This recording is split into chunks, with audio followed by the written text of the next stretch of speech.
Welcome back to the second instalment of our Next Generation of Pharma Growth series. In Chapter 1, we explored how the top players in pharma have shifted over the last decade and why the industry is changing. If you missed it, go back and check it out. Today, we're diving back into looking at how the top performing companies got to where they are in 2025. Let's dive straight in. We're starting with the story of smart separation, a move that created two powerhouses. They're not number one on the chart, but had they stayed together, AbbVie and Abbott would now be firmly in the top three. The 2013 separation wasn't a failure. It was a strategic decision to unlock value. AbbVie took the risk, Abbott kept the rhythm, and together they show how specialization drives innovation and value creation. AbbVie focused on biopharma innovation, becoming a leader in immunology and neuroscience. Abbott doubled down on diagnostics and medtech. Two distinct paths, one shared lesson. Focus fuels growth.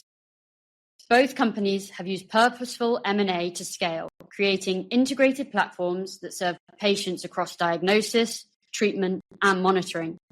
AbbVie's Allergan deal, Abbott's St. Jude and Allaire acquisitions, these weren't just deals, they were platform builders. AbbVie has generated $26 billion in 2024 from immunology alone, led by Rinvoq and Skyrizi, the successors to Humira. That's proof of its ability to refresh blockbuster pipelines and stay ahead in high science therapeutics. Abbott, on the other hand, has created one of the world's most successful medtech platforms.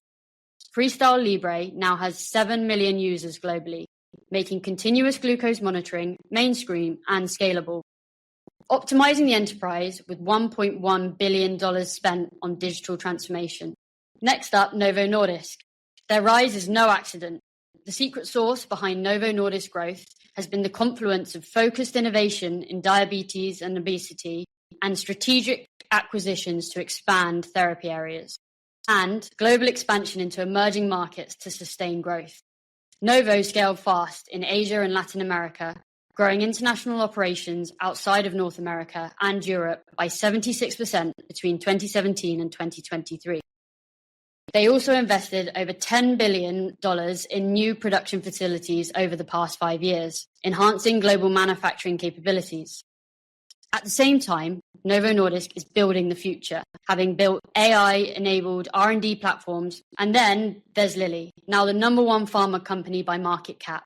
But what is their formula? They have again been looking at how they can bring focus to therapy areas they want to lead in, relentlessly investing in areas of high unmet need and making strategic acquisitions based on this. And, as was the case with Novo, driving emerging market expansion.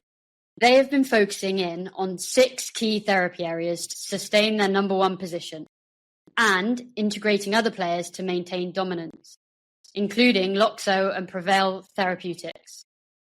In Q1 2025 alone, they committed over $3 billion in deals. So, what do these winners have in common? Focus over breadth, tech-powered innovation, and global agility. And crucially, embracing the consumerization of the industry. That's a nice way to set up what we have coming in Chapter 3, where we'll look ahead and think about how our customers are changing and what that means for the future of pharma growth. We'll see you then.